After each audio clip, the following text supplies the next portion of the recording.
কদিন পরেই শুরু হয়ে যাবে মায়ের পুজো। আর শুরু হয়ে গেছে সেই রকমই প্রস্তুতি। পুজো প্যান্ডেলগুলো প্রায় শেষের দিকে, প্রস্তুতি পর্ব সেরকমই। আজ পূর্ব বর্ধমানের জামালপুর বাসস্ট্যান্ড সংলগ্ন এলাকায় জামালপুর নাগরিক জনকল্যাণ কমিটির পক্ষ থেকে জামালপুর বাসস্ট্যান্ডে এক বিরাট বস্ত্রদান অনুষ্ঠান করা হয়। ১৩টি অঞ্চলের ৩,০০০ মানুষের হাতে নতুন শাড়ি, লুঙ্গি তুলে দেওয়া হয়। এছাড়া উপস্থিত ছিলেন রাজ্যের পঞ্চায়েত ও গ্রামোন্নয়ন মন্ত্রী প্রদীপ মজুমদার, সাংসদ ডক্টর শর্মিলা সরকার, এসবি-এসটিসির চেয়ারম্যান সুভাষ মণ্ডল, বিধায়ক অলোক কুমার মাঝি, জেলার বিশিষ্ট সমাজসেবী তথা জেলা যুব তৃণমূলের সভাপতি রাসবিহারী হালদার, সদর দক্ষিণ মহকুমা শাসক বুদ্ধদেব পান, সদর দক্ষিণ মহকুমা পুলিশ আধিকারিক অভিষেক মণ্ডল, সিআই বিশ্বজিৎ মণ্ডল, বিডিও পার্থসারথী দে, জামালপুর থানার ভারপ্রাপ্ত আধিকারিক ইন্সপেক্টর নীতি সিং, জামালপুর পঞ্চায়েত সমিতির সভাপতি পূর্ণিমা মালিক, জনকল্যাণ কমিটির সভাপতি, তৃণমূলের ব্লক সভাপতি মেহমুদ খান সহ অন্যান্যরা। উপস্থিত সকল অতিথিরা বাঙালির বড় সবথেকে দীর্ঘ উৎসব এর আগে এত বড় বস্ত্র উপহার অনুষ্ঠান করার জন্য মেহমুদ খানের প্রশংসা করেন। মেহমুদ খান বলেন, পুজোর আগে এই মরশুমে কিছু মানুষকে উপহার তুলে দিতে পেরে তিনি খুশি। পূর্ব বর্ধমানের জামালপুর থেকে Subrata Chakraborty report, Bangla MG news. আমাদের নাগরিক জনকল্যাণ সংস্থার পক্ষ থেকে বস্ত্র বিতরণ থেকে শুরু করে বিভিন্ন সময় আমরা এই সংস্থার মাধ্যমে আপনাদের পাশে, জামালপুর ব্লকের পাশে আপনি আশীর্বাদ নিয়ে চেষ্টা করেছেন পাশে থাকার। আজকে সেই জায়গায় আমাদের রাজ্য সরকারের, আমাদের মন্ত্রী, আমাদের কাছের মানুষ এবং আমাদের জামালপুর ব্লকের পাশের ব্লকে আমাদের কখনো এই এলাকার কোনো মন্ত্রী আমরা পাইনি, কিন্তু আমরা এই এলাকার পাশের ব্লকে আমরা সে পশ্চিমবঙ্গকে আলোকিত করা আমাদের সার্বিক পঞ্চায়েতের যে জায়গাটা আমাদের মন্ত্রী, আমরা গর্বিত।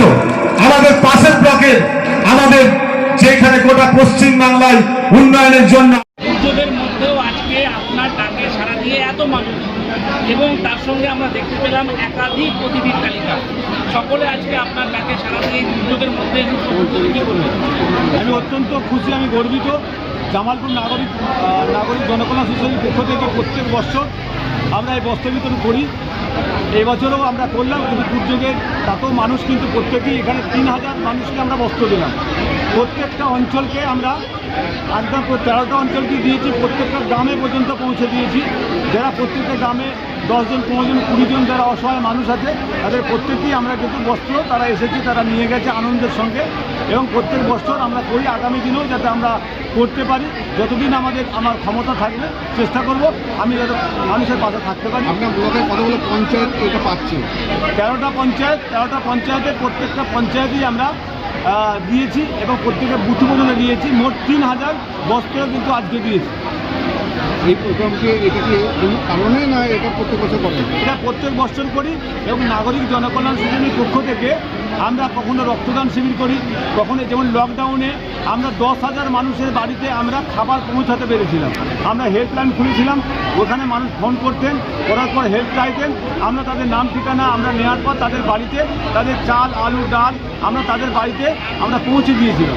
এবং আজকেও এই জায়গায় আমরা যখন থেকে নাগরিক জনকল্যাণ সোসাইটি আমাদের তৈরি হয়েছে তখন থেকে প্রত্যেক বছর করি এবং আগামী দিনে যতদিন আমার ক্ষমতা থাকবে আমি চেষ্টা করব এই কাজটা করার। কারণ পৃথিবী একদিন ছাড়তে হবে, মৃত্যু সকলের হবে, কিন্তু মানুষের সঙ্গে এই যে বস্ত্র বিতরণ, মানুষের সেবা করা, এইটা একটা আলাদা অনুভূতি। এটা আমি অত্যন্ত এইসব কাজগুলো আমাকে ভালো লাগে এবং মাননীয় মুখ্যমন্ত্রী মমতা বন্দ্যোপাধ্যায় এই কাজগুলো করেন। সেই কাজ করার অনুপ্রেরণায় আমরাও মনে করি যে আমরা রাজ্যের মুখ্যমন্ত্রী মমতা বন্দ্যোপাধ্যায় আজকে যে কাজগুলো করে সেগুলো ওনার অনুপ্রেরণা আমরা সে কাজ করতে পেরে আমরা অত্যন্ত খুশি। অসংখ্য ধন্যবাদ এসডিও স্যারকে ওনার মূল্যবান সময় দেওয়ার জন্য। জামালপুর নাগরিক জনকল্যাণ সোসাইটির পক্ষ থেকে ওনাকে অনেক অনেক শুভেচ্ছা এবং অভিনন্দন জানাই। আমরা এই মুহূর্তে বরণ করে নিচ্ছি আমাদের সকলের প্রিয় জামালপুর ব্লকের বিডিও স্যার পার্থসারথী দে মহাশয়কে। ওনাকে বরণ করছেন নাগরিক জনকল্যাণ সোসাইটির সভাপতি মেহমুদ খান মহাশয়। আমরা একদম জনকল্যাণ সোসাইটির ডাকে সাড়া দিয়ে আজকে শত ব্যস্ততার সত্ত্বেও উনি আমাদের মধ্যে উপস্থিত হয়েছেন। জামালপুর নাগরিক জনকল্যাণ সোসাইটির পক্ষ থেকে ওনাকে অনেক অনেক শুভেচ্ছা এবং হার্দিক অভিনন্দন জানাই। আমরা এই মুহূর্তে